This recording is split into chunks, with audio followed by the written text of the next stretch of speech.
بسم اللہ الرحمن الرحیم۔ جگہ بدل کر دیکھیں۔ کوک کی بوتل اگر آپ کسی دکان سے خریدیں تو یہ آپ کو 100 یا 120 تک ملے گی۔ کسی ہوٹل سے خریدیں تو 150 کی ملے گی۔ اگر یہی بوتل آپ ایئرپورٹ سے خریدتے ہیں تو غالباً 250 سے 300 میں ملے گی۔ بوتل وہی ہے، لیکوڈ بھی وہی ہے، مگر جگہ اور قیمت الگ الگ ہے۔ اس مثال سے میں آپ کو یہ سمجھانا چاہ رہی ہوں کہ کہیں پر اگر آپ کی ویلیو نہیں ہے تو جگہ بدل کر دیکھیے، یقین مانیں آپ کی ویلیو بڑھ جائے گی۔ یوں اپنا وقت اور ایموشن فضول لوگوں پر ضائع نہ کرے۔ مرد کی بے بسی۔ مرد سب سے زیادہ بے بس تب ہوتا ہے جب وہ اپنی محبت سے نکاح کرنا چاہے اور شرعی طور پر رشتے بھیجنے پر بھی لڑکی کی ابا اس مرد کے رشتے کو ٹکرائیں۔ تب اس مرد سے بے بس مرد اس دنیا میں کوئی نہیں۔ عورت کو قابو کیسے؟ جو مرد سمجھ لے کہ عورت کا دل شیشے کی طرح نازک ہوتا ہے تو وہ ہمیشہ نرمی سے پیش آئے گا، کیونکہ عورت بری ہو یا اچھی، عقل مند ہو یا بیوقوف، قابو صرف محبت اور عزت سے آتی ہے۔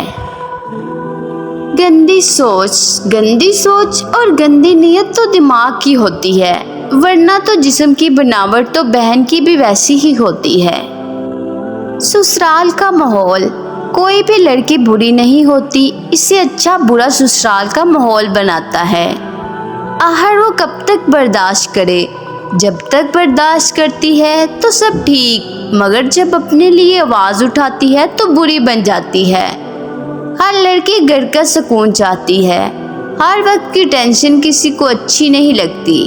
جب پانی سر سے گزر جائے تو مجبوراً آواز اٹھانی پڑتی ہے۔ مرد کی برداشت۔ مرد جب کمانے نکلتا ہے تو کبھی کبھی ذلت پہ یہ سوچ کر برداشت کر لیتا ہے کہ جنہیں وہ گھر کے 4 دیواریوں میں چھوڑ کے آیا ہے وہ عزت کی زندگی گزار سکے۔ مرد وہ ہستی ہے جو تحتائے غسل تک دوسروں کی عزت کے لیے جیتا ہے۔ حرام تعلق۔ جس شخص کے ساتھ حرام تعلق بنا کر اپنے رب کی نافرمانی کر رہے ہیں اور اسلام کی ساری حد پار کر رہے ہیں، یہ کہہ کر کہ یہ محبت ہے، لیکن یہ محبت نہیں، یہ تمہارا نفس ہے جو تمہیں گمراہ کر رہا ہے، کیونکہ محبت بنا رابطوں کے بھی کی جاتی ہے۔ یاد رکھنا کل روز محشر وہ انسان آپ کے خلاف ہی بات کر رہا ہوگا۔ شوہر کی سچی محبت۔ اللہ کی عبادت کے بعد روح کو چین دینے والی اگر کوئی چیز ہے تو وہ شوہر اور بیوی کی سچی محبت ہے، اور شوہر کو چاہیے کہ ہر لمحہ اپنی بیوی کو محبت کا احساس دلائے تاکہ شوہر کی محبت سے بیوی ہر لمحہ سنور جائے۔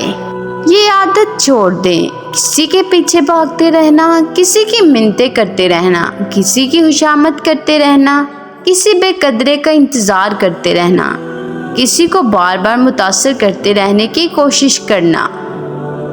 بدگمانی میں اتنی طاقت ہے کہ یہ انسان کا ذہنی سکون برباد کرنے کے ساتھ ساتھ ایک دوسرے سے جڑے تعلق کو کچھ منٹوں میں خراب کر جاتی ہے۔ مان جتنا مرضی مضبوط ہو، بہرحال ایک نہ ایک دن اسے ٹوٹنا ہوتا ہے، اور مان صرف خود نہیں ٹوٹتا، وہ اس شخص کو بھی توڑ دیتا ہے جس نے قطرہ قطرہ محبت جوڑ کر اس مان کو جمع کیا تھا۔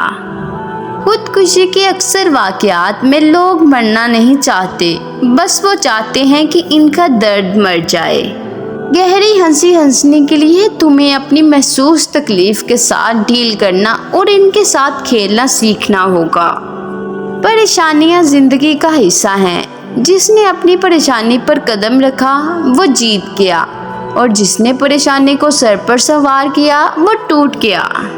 انگریزی کہاوت ہے، آپ گھوڑے کو گھسیٹ کر پانی تک لے جا سکتے ہیں مگر اسے پانی پینے پر مجبور نہیں کر سکتے۔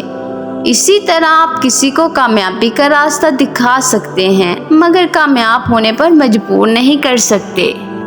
اس بات کا یقین رکھو کہ جنہوں نے آپ کو بے سکون کیا ہے وہ پرسکون ہونے کی جتنی بھی اداکاری کر لیں، سکون میں وہ کبھی بھی نہیں رہ سکتے۔ کتنی عجیب بات ہے نا، کبھی ہم اپنی سادگی کی وجہ سے دھتکار دیے جاتے ہیں اور کبھی کوئی اس سادگی سے اتنا متاثر ہوتا ہے کہ ہمیشہ کے لیے ہمیں اپنی زندگی میں شامل کر لیتا ہے۔ برداشت کرنے کا ہنر ہر کسی کے پاس نہیں ہوتا۔ تھوڑی سی بھی تنقید بڑے بڑوں کی اصلیت کھول دیتی ہے۔ راستے اور فاصلے میں بڑا فرق ہوتا ہے۔ راستے طے کرنے پڑتے ہیں اور فاصلے سمیٹنے پڑتے ہیں۔ دھیان رہے کہ روٹی ہوئی خاموشی سے بولتی ہوئی شکایتیں اچھی ہیں۔ یہ جو دیر ہو رہی ہے تمہیں ملنے میں، ہو سکتا ہے تمہارے اس انتظار میں بہتری ہو سکتا ہے اللہ تمہارے صبر اور برداشت کو آزما رہا ہو سکتا ہے کہ جو تمہیں ملے اس کو پا کر تم بے انتہا راضی ہو جاؤ اور خوشیاں تم سے سنبھالنا ہی مشکل ہو جائے۔